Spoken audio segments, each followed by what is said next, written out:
Hello guys! Welcome back again to my YouTube channel. For today's video, ang lulutuin ko po, ginataang galunggong. At ito lang po ang ating kakailanganing mga ingredients. Sobrang simple lang po at madali lutuin. Yan, nyog. At ito po lahat ng ingredient.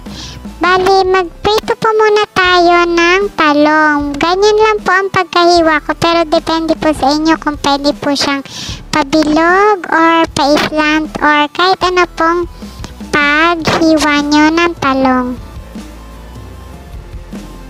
Yan, baliktarin lang natin. Ipiprito lang natin ang ating talong. At yan, pag naprito na, iset aside na natin ang talong. At yan na rin po tayo magpiprito ng ating galunggong. Bali 5 galunggong lang po ang aking ginamit. Yan, luto na yung kabilang side kaya baliktarin na natin. Depende po sa inyo, pwede pong toasted or tama lang po yung pagkaprito. At yan, luto na po. Tinanggal ko na po isa-isa. At yan na rin po tayo magsusote ng ating mga aromatic na garlic at onion. Pwede nyo rin po dagdagan ng mantika. Akin di ko na po dinagdagan ng mantika. At nilagay ko na rin po yung kamatis. Pakasote na ng ating onion at garlic. Maliliit lang po ang hiwa ko ng kamatis para madurog siya agad at mag-juice na sa ating sabaw. Masarap kasi ang kamatis pag natudurog na talaga, humahalo ang katas niya talaga at kulay sa ating sabaw. At nilagay ko na rin po yung ating prinitong galunggong at nilagyan ko na, tinimplahan ko ng patis. At nilagay ko na yung gata.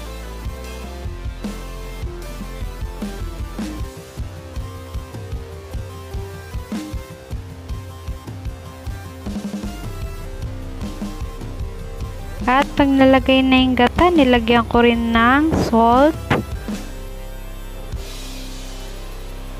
pepper,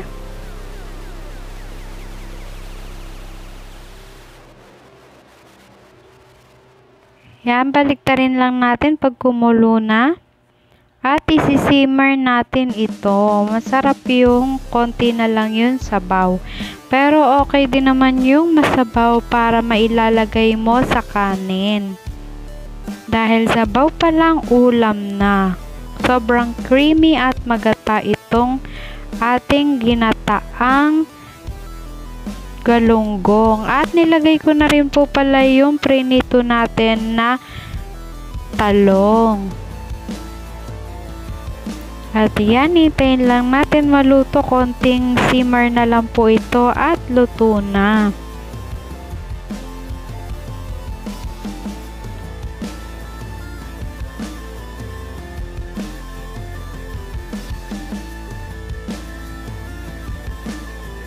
At isunod na natin yung green na siling haba. 2 po ang nilagay ko, pero depende po sa inyo kung gaano karami po ang pwede nyong ilagay. At yan, unti-unti na siyang nagsisimmer. Hindi ko na rin hinati yung sili para hindi talaga siya umanghang para makain ng aking anak.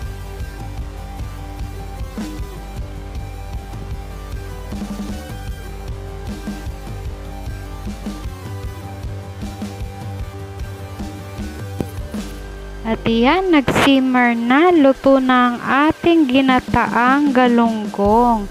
Sobrang bango po nito, masarap, malinam na, malasa at masustansya. Ayan.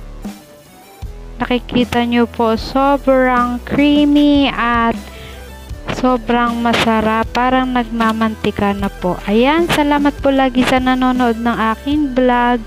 God bless po sa ating lahat. Lagi po sana tayong mag-iingat at huwag po natin kalimutang magdasal araw-araw.